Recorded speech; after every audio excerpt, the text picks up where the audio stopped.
Grief is such an overpowering emotion, especially after losing someone so close to you. It can take months, years, even decades to get back to normal, if that's even possible after experiencing a significant loss. This podcast was created to help you move through and release the emotions, allowing you to heal the hurt and begin living again. Listen in as I chat with medical professionals, grief workers, and people who have first-hand experience in losing a loved one, what their experience has been, and what they did to help heal themselves and those around them. Life isn't always sunshine and rainbows, but I believe there is always a silver lining if you're willing to look. Welcome to the Release Podcast.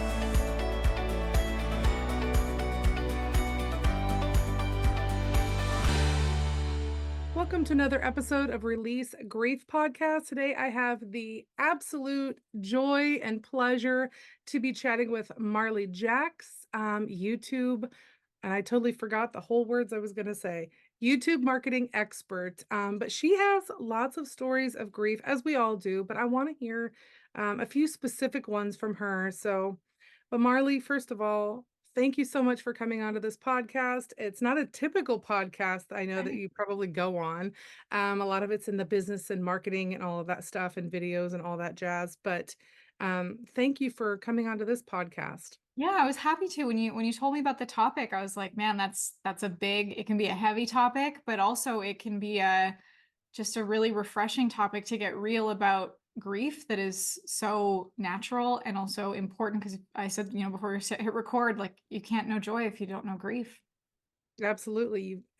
You can't, because you wouldn't know what joy was if you didn't have the grief in your life. Mm-hmm. And so talk to me a little bit about some of the grief that made you want to come on here or Yeah. propelled you to sign up for this.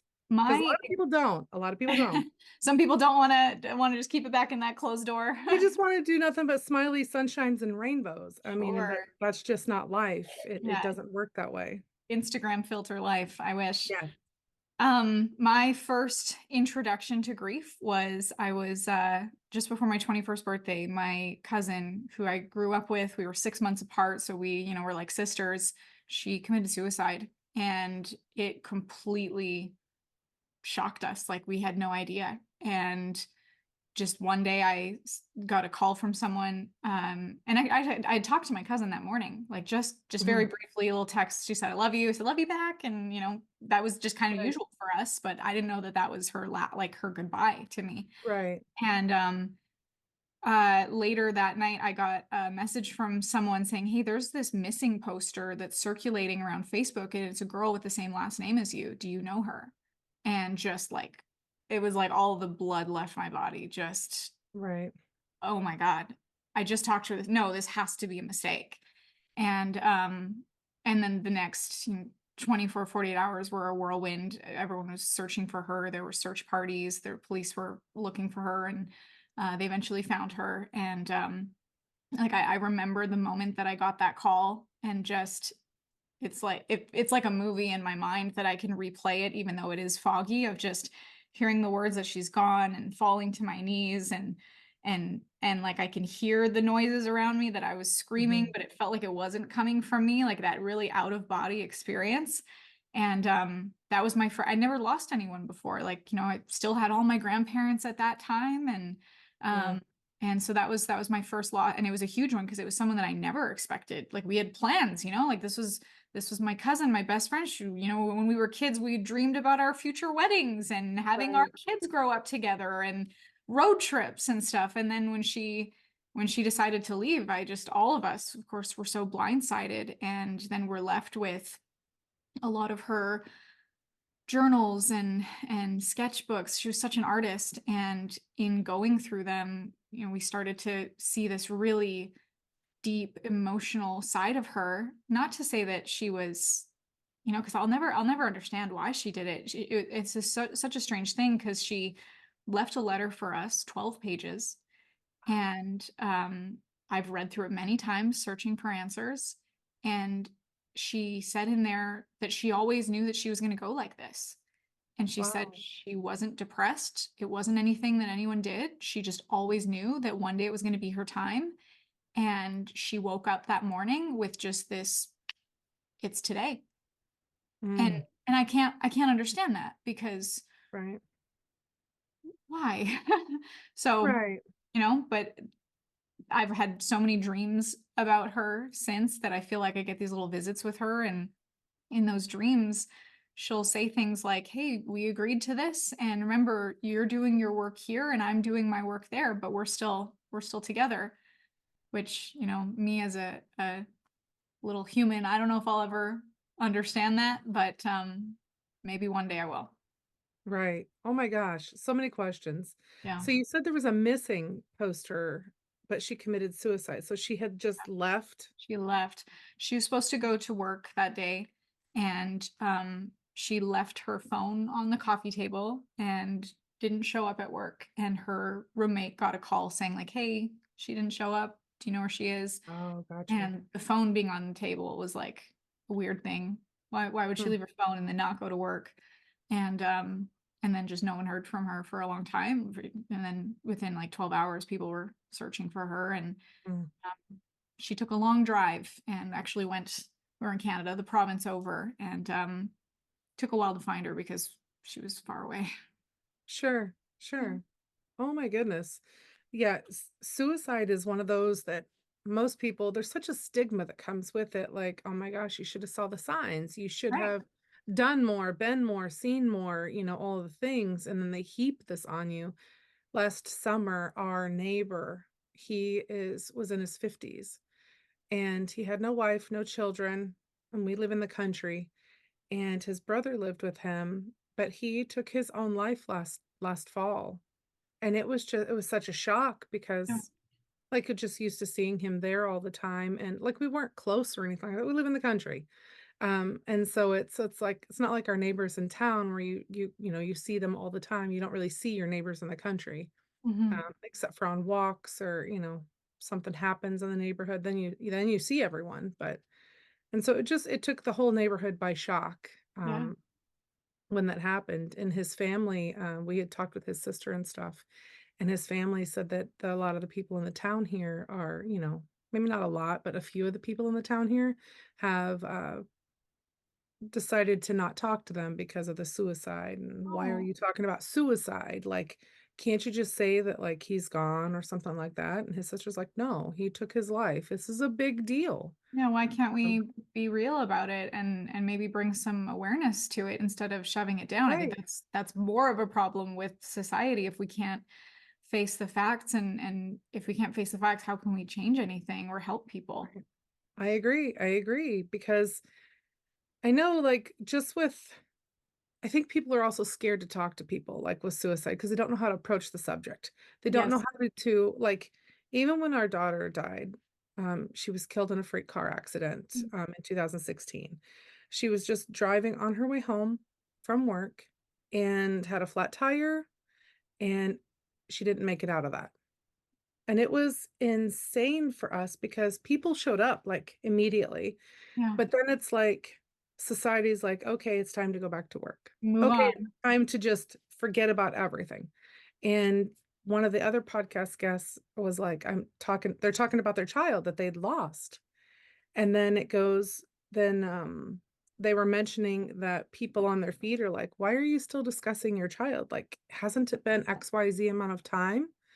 And I'm like, "Well, don't they talk about their children all the time? Don't they talk about their house, their accomplishments, their jobs, their other things? There's Yeah. no different even when you lose a child. Mhm. Nothing." And like with your cousin, it's no different. Like, I think it honors their memory and their name and brings awareness to the situation that community and society feels that we need to just put on a face and just keep working. Don't stop. I'll Don't I'll take admit time.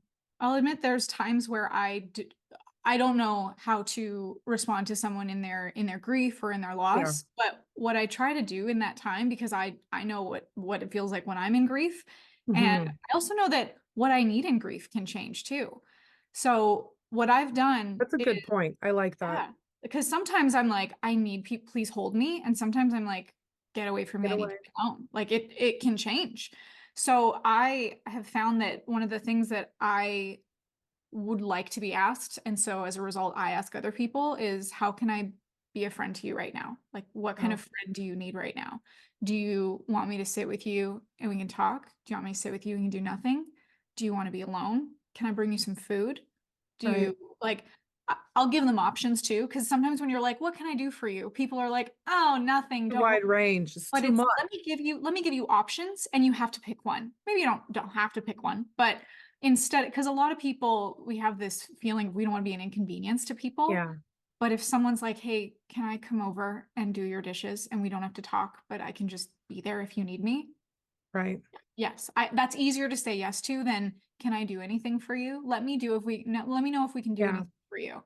Well, Too open-ended. Too sometimes you open-ended. can say, let me know if you can do anything. And then if you ask, oh, sorry, I'm busy. Like Right. I want to actually show up for people in their grief and in whatever capacity that they need, and they can decide what that is. But I want to give them the option instead of just open-ended.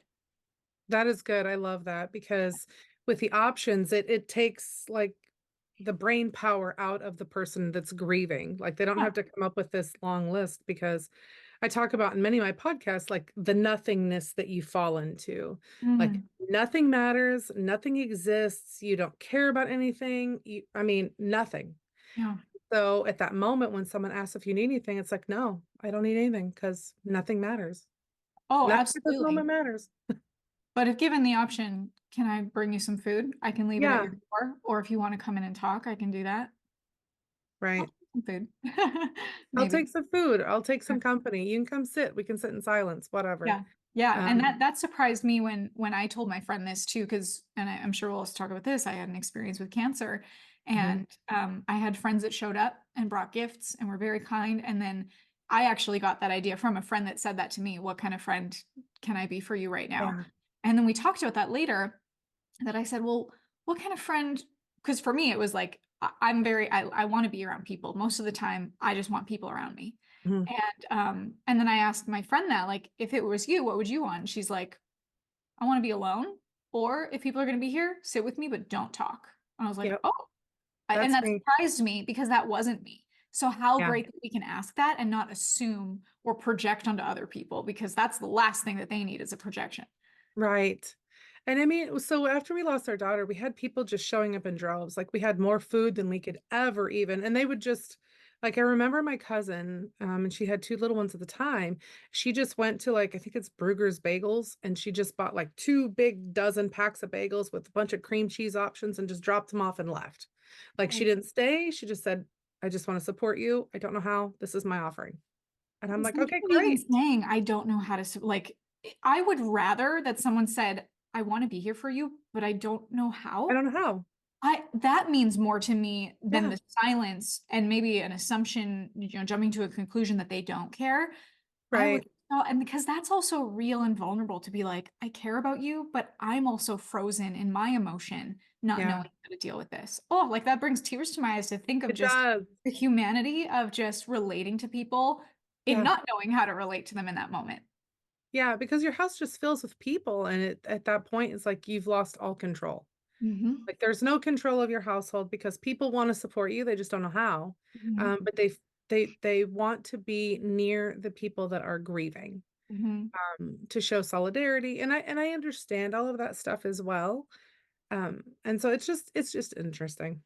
I And find all of it interesting. going back to what you were saying about like people sometimes will expect you to move on, like why are we still Yeah, talking about this or how do I every year on my cousin's birthday and the anniversary of her death, it's always on my mind. yeah, And I will always send a message to my aunt, her mom, hmm, and I don't know what to say because I also wonder if, it's been 10 years now. Is bringing it up pulling the band-aid off the wound? Like is it more damaging? But I also just would rather acknowledge than hide in it. So if anything, I send a heart emoji, hey, thinking of you today. And yeah, at the minimum, knowing that she's not alone in hmm, probably revisiting those memories. Because I hmm, also, yeah, I know what it felt like to be in the pressure of like, well, really, it seemed like self-induced pressure, really, but of, okay, it's probably time to move on. It's probably inconveniencing other people for me to still be yeah, sad about this. And feeling a little isolated in that because yeah, like you said, people want to be there for you at the beginning of grief, but then over some time, it's time to move on. But then for us that we're left in the grief, it's almost like happiness takes away from is like doing a disservice to the person we lost. Like when It you lose does them, feel like that sometimes. I could never be happy. How could I ever laugh in a world that she doesn't exist in anymore? Right. Yeah. Our daughter's birthday's coming up March 10th. Mm, So at the time of this recording, her birthday is coming up in March 10th. yeah. And we're throwing, and we've done this for the last 2 years because I didn't want to throw, and so she was my stepdaughter with my husband. And so me and my husband and her mom and stepdad, we all get along very, very well, Right. which is great. Like before, it was just like the usual, like exes, like we could have uh parties together, like graduation parties together, birthday parties together, but we weren't like friends, if you know what I mean. We were there Transactional. Yeah. supporting the kids, and that was our boundaries at the Yeah. time. I'm After in her the same passing, situation. Yeah. yeah, after her passing though, it transcended into something else. So now we get together every month. We have poker party nights, Oh. once a month, and we have this big group of people. Like, so our kids know that they can go to her house, our house. They're all welcome, back and forth. We've went on road trips together. We've bonded on a higher level, that probably would have never happened had we not lost our daughter. Mhm. Um, and saying all that, like we come together every year. I don't want to throw a party on the day of her passing. I wanted to throw a party on the day of her birth, the day she came into our lives. And so on March 10th of every year, so we get together and we go bowling and we invite the community to come in as well and to celebrate and to share memories and have cake and all these things with us because for us it's about honoring her legacy and keeping her alive, and so it doesn't feel like we're going through this alone because they're going through it too. All of Yeah. her friends and her extended family and all of that stuff, they're going through it too.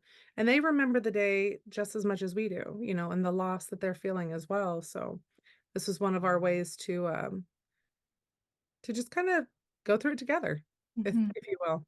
Yeah, absolutely. Important to do. It is very important. So I understand when you're talking about like the birth dates and the death dates and all of those things because, Mhm. and then as a person that's experienced it, relating to other people, I can relate to their loss, but it's like I still feel like, okay, what do I say? Mhm. What do I do? Like, how do I approach this? Because each person's different. Yeah. And I loved the ideas you gave about like just asking them, giving them options, like, hey, do you want me to come over and sit with you in silence, or do you want me to, bring you Yeah. some food, or do you want to watch a movie? What do you want? What do you I want? think I think you can serve people a lot more when you actually give options instead of an open-ended question because I don't think they'll take the open-ended availability. True, true. Yeah, they'll just shut you down like I did.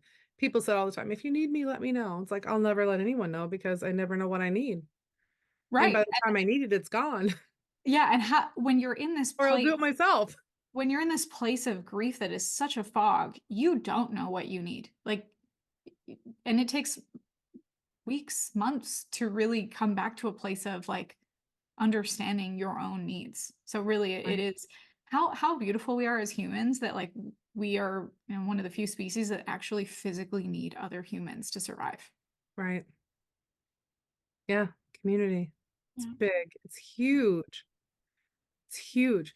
So talk to me a little bit. You brought it up. I'm gonna dive into it about the cancer and stuff and what you did with that because that's my father passed away of cancer. Mhm. And so that's a huge thing for me as well. So tell me a little bit about that.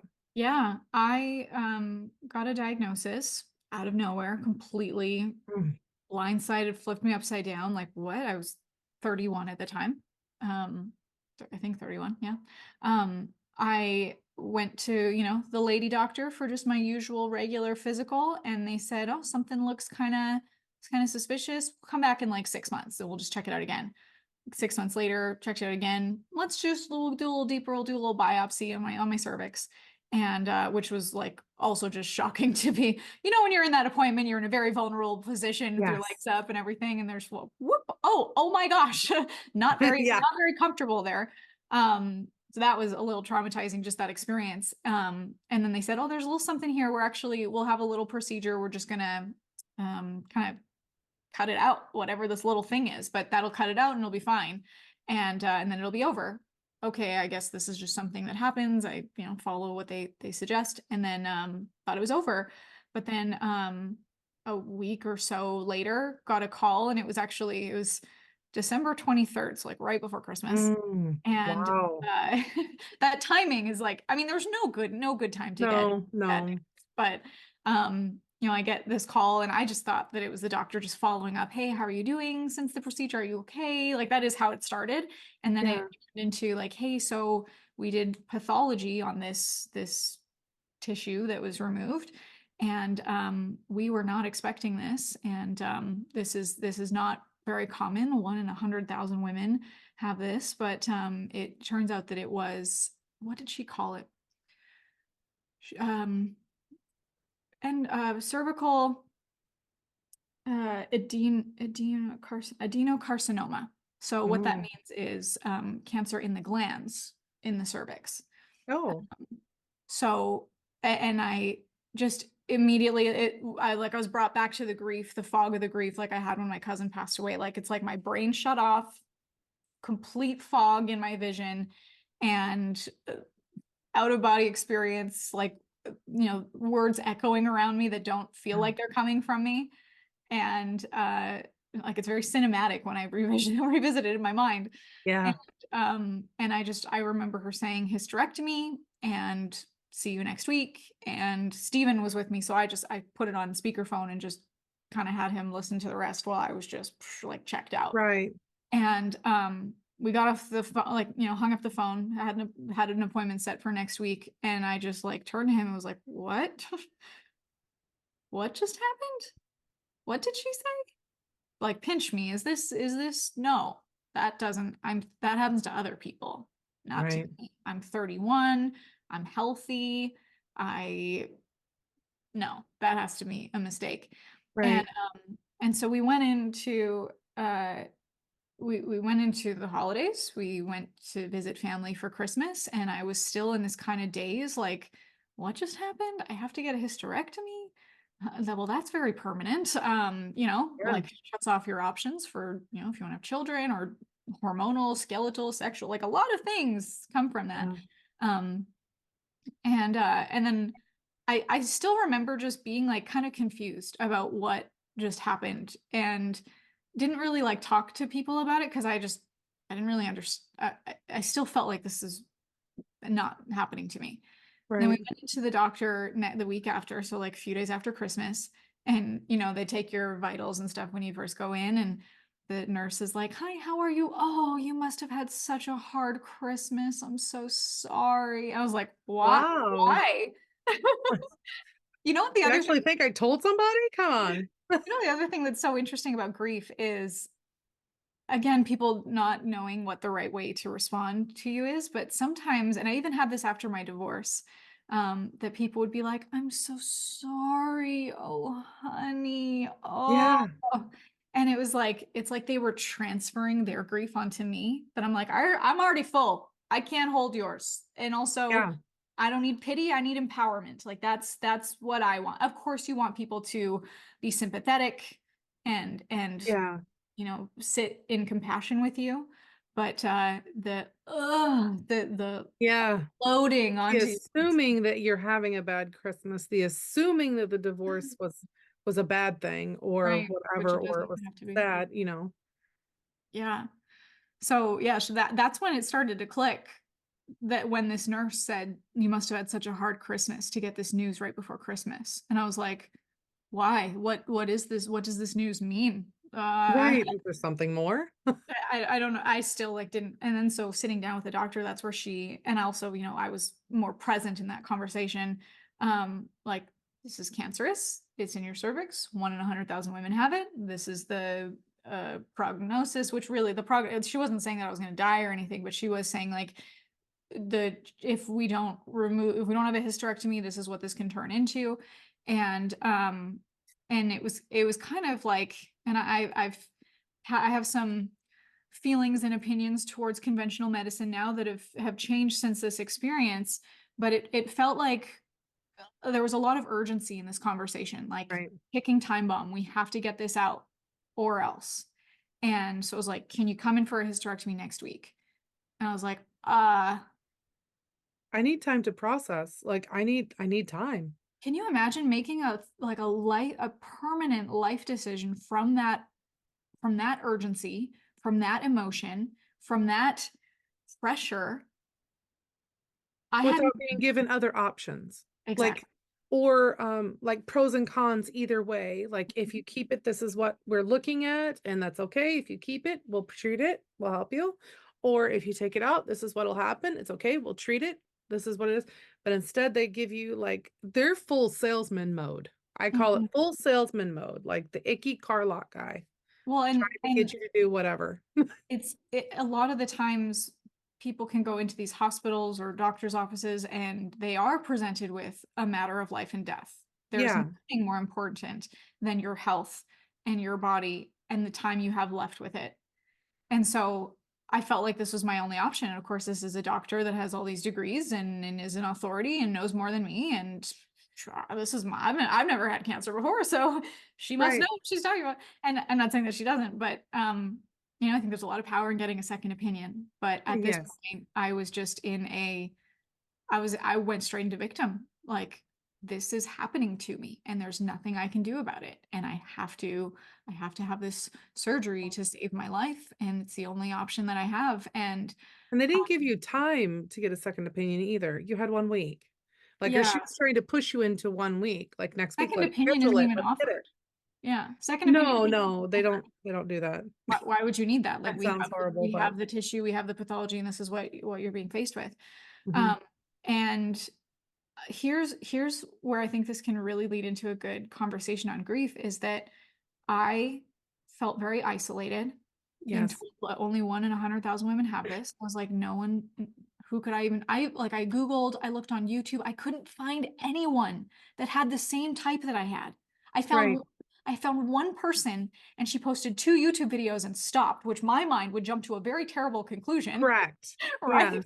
Which is also the power of telling your story. So like you doing this podcast and for having people that grief, no matter how long or who you lost or when it happened or how it happened, grief can take many different shapes, but they can all speak the same language. Yes. And so I isolated myself because I felt like no one will understand this. No one will be able to understand what I have. There's, I mean, so many people in the world unfortunately have cancer, but mine is different. So I Right. felt like I put myself into my own little isolation because of that. And I didn't tell anyone. I didn't tell my story. I didn't go online. I didn't talk to people until one day I did. And I don't know what it was that changed it. I think I was just like suffocating in my grief that I was like, okay, I do need to tell people. Yeah. And so I made a Facebook post, and how amazing that just people will flood in. Like, so many people flooded in. It was almost overwhelming. Like, I love you. What can I do for you? People showed up, people brought food. So many opinions, which can also feel a little Right. overwhelming in a, you know, what do I take in or not? But a lot of it went over my head because it was just so much that I couldn't read through everything. And also with my state of mind, I couldn't even focus very much. But there were some people that got through that were able to help me to see another perspective. And thankfully, Right. some of them were I have a friend that is an author. His name's Chris Wark. He wrote the book Chris Beat Cancer. Yes. He had stage 3B, which I don't know what the B means, but like Right. colon cancer, and he beat it naturally. And he was one of the voices that came through to say, and this is all I needed to hear, you have time. And I was like, I do? No, but mine is rare. No. Yes, you're sure it's rare. Whatever the doctors told you might be true, but you have time. And also, the healing mechanism is the same, no matter what cancer, Yes. no matter what location, no matter where it is, how we got it, whatever, the healing mechanism is the same. So he's like, Marley, just, you don't need to rush into that surgery. And so I canceled the surgery. So glad. And then I had another friend that came through and told me some advice, or she's a functional medicine doctor, which now that is what I preach. To get testing done instead of just what they, the little wherever their Q-tip touched and whatever little piece they took out, like what about the rest of the body? And what I've learned Right. from this is that if you just take that diagnosis, and if you just take out body parts, it's like painting over a water leak instead of actually Yeah. seeing why it's leaking and turn off turn off, fix the cause, not the symptom. Like just take out Right. body parts and then leave me with life permanent changing, Oh, yes. like it completely shuts off my options. There's so many. I mean, Yeah. I joined a Facebook group when I thought I was gonna have a surgery called Hister Sisters, and they were all just It's miserable. horrible. They were It's miserable. horrible. And there are people that have hysterectomies that are absolutely necessary. I'm not saying that they're not. Like I have a friend that was in Correct. But a it's the lot of. aftermath of the hysterectomy. I know because I was convinced to get a hysterectomy at Oh, the you age too. of 29. Oh, Um, so and young. I've had, yeah, I had had all my children by then because I started young. Yep. But still, if I would have known now, back then, Mm-hmm. it would have never happened. I would Right. have never had it happen Oh, because I have battled so many different things because of the hysterectomy. yeah. Um, and even going like it's a wild ride. Yeah. Wild. There's so much from that experience that I want to save women from. And I say save, and I don't mean to sound like, oh, I'm gonna be a savior or be this hero for people, but like I No, needed but just to someone be to the other say, voice. The other voice that could come through when the right, doctors are pressuring you because mine was just because I had fibroids. Mine wasn't even that I had cancer. right. And there's other like nutrition, diet, Yes. like I was on birth control for 16 years, Yeah. which that's a whole other rabbit hole. There's a really Yep. great That's a whole other documentary. story. There's a documentary called The Business of Birth Control, and Hmm. that was eye-opening and infuriating, and also to see like what's in our water, just regular tap water. There's Yep. arsenic, there's poison, there's estrogen, there's All like right. I have three stepdaughters, and girls are getting their periods younger than ever because of what's in our environment. Like I got to remind my Microwaves. 2-year-old to Microwaves are what horrible. so much. So I've learned so much since that, and to kind of skip ahead in the story, I am so grateful that when I shared my grief, what I was going through, the people that reached out to me helped me to heal, helped me to change my perspective, and I never had that surgery. And Good I for never you. did any of the treatment that they said. I went deep in the exploration and educating myself in nutrition and what's in our environment. I changed everything in terms of like the cleaning supplies we use. We have a different water filter that's clean. I changed my shampoo, the food we eat, like just all the toxins in our environment. Because what I learned from also doing these functional medicine tests, which I think everyone should be doing Mhm. testing like that. If you're not testing, you're guessing. You have no idea what's actually going on in your body. And a diagnosis of one thing could actually be caused by like a really small other thing. What came up for me in my test was I had heavy metal buildup toxicities in my body from the environment. So Mhm. what we did was, first of all, I had to go into this big detox protocol, which is ongoing because there's always going to be toxins in our environment. But Right. Right. what that showed was that my immune system was just distracted because they were going after the heavy metals instead of the Right. cancer that was forming. And yes, me being on birth control for 16 years and whatever other toxins in the environment could introduce this. So if my body has created an environment for cancer to form, can we just create an environment for healing? The same way that a doctor said to me, I Oh, love this analogy of how does a hurricane form under the perfect conditions? How does a hurricane go away under the perfect conditions? I've created the conditions unknowingly for cancer to form. Can I now consciously create the conditions for cancer to heal? And that's what we did. And it's been now, well, that was the end of 2021. So, and the next last couple appointments that I've gone to with the doctor that diagnosed me, it's come back clear, no Good for indications. you. However, in my function, thank you, in my functional medicine test, there is still some cancer showing up in my blood. So it Okay. is still present, but how interesting that now my conventional doctor would say, well, we can't find it, but still we need to have this hysterectomy because we got to do it Yeah. preventively. But then Preventative. It's prevent, preventative. sure. Oh, it's like so infuriating. And then Right. and then my functional medicine doctor saying, okay, here's where we're at. Like, here's where the numbers are. We're in the yellow. Here's the next protocol to keep working this. But then I keep testing I'm actually going this week. I go every 90 days or so.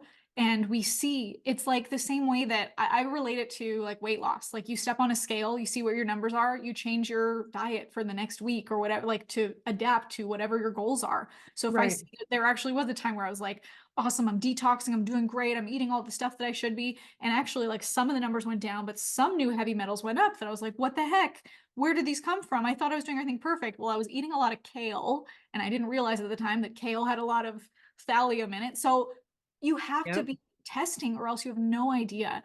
But just That to, brings up a really good point, though. Like the things that you think or that we're told are healthy to us can actually cause us harm. yes.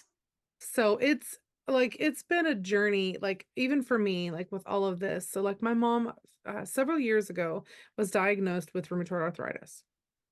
And so she went on the medicines. Mm. And that was probably, I would say probably 12 years ago now, 15 years ago now. Oh. Well, a couple years ago, she called me just crying. She's like, Faith, I have to either move up into methotrexate, which if you know what methotrexate is, they use it's a cancer drug, Mm. but they use it to treat rheumatoid arthritis because rheumatoid arthritis is where your joints are attacking themselves. Hmm. And and she's like, I have to move up from the one that I'm on into methotrexate to battle this because she had been taking the gosh, I'm gonna forget the name of it now. Whatever they give you to bring inflammation down and to make it so your joints and stuff can move. Can't think of what it is, but you can't be on it for very long. Prednisone? Yes, but she had Ugh, been on it for multiple worst. times, multiple rounds. And it wasn't, she was starting to be on it more frequently, more frequently, more frequently. And so I'm like, Mom, let's just do it with food. Let's just Hmm. we went to her cancer and on top of this, because she had been, I believe, been on this medication for rheumatoid arthritis for so many years. Um, and then so we got her off of it. We talked to her doctor about RA. We're like, can we take her off this? They're like, well, no, she'll be on this forever. But what happens if she comes off of it? Does she have to step it down? Like they're like, no, she doesn't have to. So we took her off her RA medicine. She stopped taking her blood pressure medicine and we started battling everything with food. It wasn't too long after that that they gave her a diagnosis that she now had cancer in her, I think it was a leukemia. Not a fast growing one. It'll be there. She'll be around for a very long time, but they wanted her to go on to, believe it or not, methotrexate to treat this. That's the only reason why I know methotrexate is a cancer Yeah. drug. And you have to sign all these forms and all these waivers to go on to this. And I'm like, Mom, what about if we just, continue with the food? Because she'd gotten off her RA medicine, she was doing better. I think for the first year she seized up because of the shock, because her body was so used to being on this medicine. But after that, she started moving. She was able to walk, and I mean, she works at a bus garage now and drives bus, daily, and she's in her 70s. And Hmm. um, but they wanted her, this cancer doctor wanted her to go on to methyltrexate. And we decided not to. We did ozone therapy and we did a bunch of other more naturopathic remedies Yep. as opposed to just going straight to the medicines.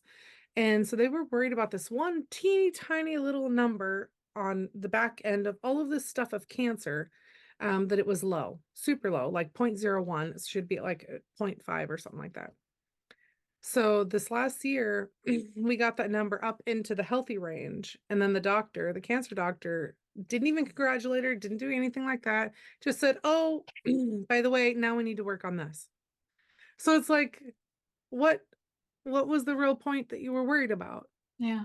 Because this is going through COVID, and they said if she gets COVID, she's gonna have to like she needs to admit herself into the hospital and they need to do a protocol for leukemia and blah blah blah. So lo and behold, guess what? She's got 105 fever. Mm. They take her to the hospital and she's like, I have leukemia. I need to have the leukemia protocol. She's just said everything. And they're like, what is that? We don't know what that is because she wasn't near me. She was like a couple hours away. And so they bring her in there. My family's calling her, sisters are calling me. I'm driving to go get my mom. Because I'm like, oh crap, what is gonna happen here? I don't know. Like they said that she's gonna expire if she gets this like stuff. So they put all these things on us. And so I drive up to the hospital. I'm like, hey, I'm here to pick up my mom, blah, blah, blah. Oh, by the way, she's got COVID, but we're releasing her. She'll be out in a few moments. I'm like, Right. okay. So I had to go back and sit in the car and wait. And she walked out of the hospital still having a 103-degree fever. Oh my gosh. She sat in the car with me and talked with me the whole time. You know, when you have a fever, usually you're tired. You just want to go to sleep. You want to rest. I would assume so, yeah. No, 103 fever. She's carrying on a full conversation with me, acted like nothing was even going on. Her cheeks were just a little teeny pink. That was it. So was she Uh, fine? She was fine. Did she No even one get around us COVID? caught COVID. No one caught anything. Nothing. And so I'm like, at that point, we knew that there was something else going on, like that we could treat it. Like everything that the doctor says is not 100% true because they're only going off of what they've been taught. Right. Like it's not necessarily things that they know 100% to be true. So it was like, okay, well, you got a fever. You didn't die. Bonus for us. Right? And Yeah. so that we continued on our journey. It's like, okay, we're not going on this medicine that this cancer doctor is talking about.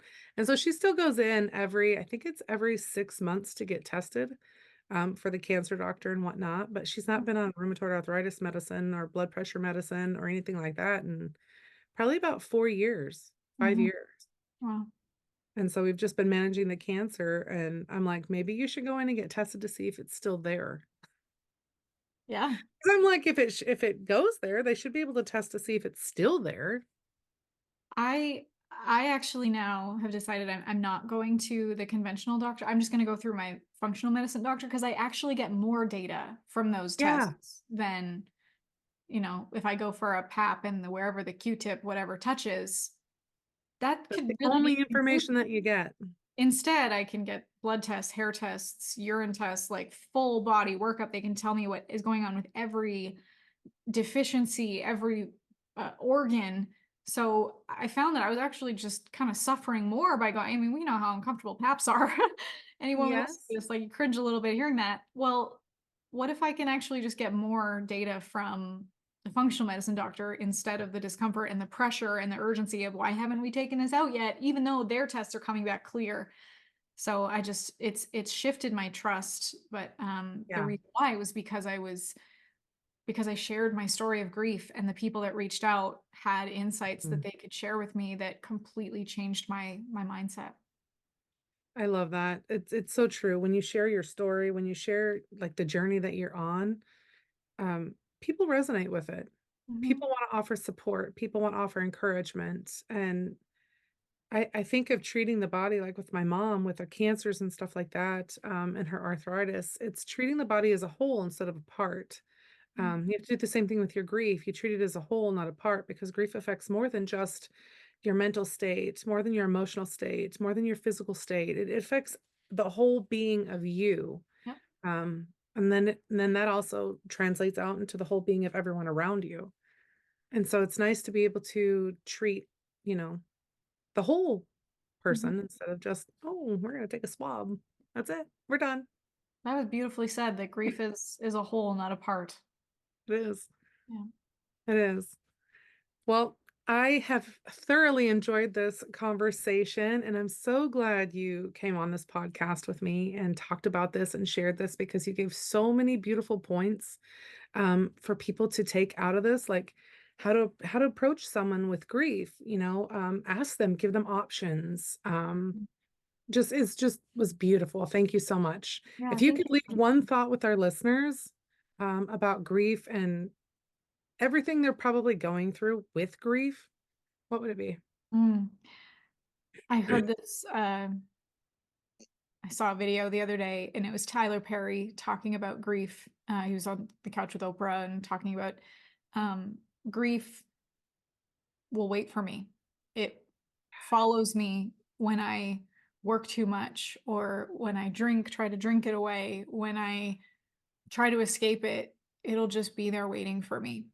If I try to go on a vacation to get away from it, it will also come with me. And I know that in my grief, I have tried many coping mechanisms. I've tried to be so busy that didn't have time to think about it. I've tried suppressing my emotions through other substances. I've tried to talk around it, but never through it. Um, and it's the only way out is through. And you hear the phrases of like, you got to feel it to heal it. And sometimes it's one of those things that's the last thing that we want to do. Um, Right. but in the feel it to heal it, and even you think you're done, like there's the layers of it that you think that it's over, and then a memory pops up or a trigger comes up or an anniversary or a memory. And again, it's just you gotta the only way out is through, but also maybe it's that it's are we ever through it, or is it just that this is a new part of our life, the way that, you fall down, you scab your knee, and it's a little scar with you, but it also those scars kind of they grow back. The skin over that is stronger because of it. And we kind of started this interview, this conversation, talking about how you have to know grief to know joy. And there's that cute little Winnie the Pooh quote that was like, um, oh, it's something about, saying how hard it is, how beautiful it is to say, oh, dang it. I wish I could remember it. Something about like missing someone means, saying goodbye. Oh, shoot. I wish I had it. Something about missing someone and saying goodbye means that you like shows just how much you love them. How hard it is to say goodbye shows how much you love them. I totally Yeah, butchered that, but it's a cute memory, and I'll see if I can find the meme later. absolutely. I love that. Yeah, we do carry it with us everywhere we go. And I do liken it to a wound. Like when it Mhm. first happens, it's a big gushing thing. And then as Yeah. time moves on, it heals, but there's a memory there. Mhm. It's and the size of the scars, the size of the wound, and all the things. Yeah. I've had an absolute blast chatting with you. Thank you so much for coming on here. And I will see everyone in the next episode. Bye. Bye. Thank you so much for listening to this special episode of Release. All the links plus a few extras are posted in the show notes below. And if you think someone you know could benefit by listening to this episode, please share it with them. And as always, keep going, keep being, keep doing. You are amazing.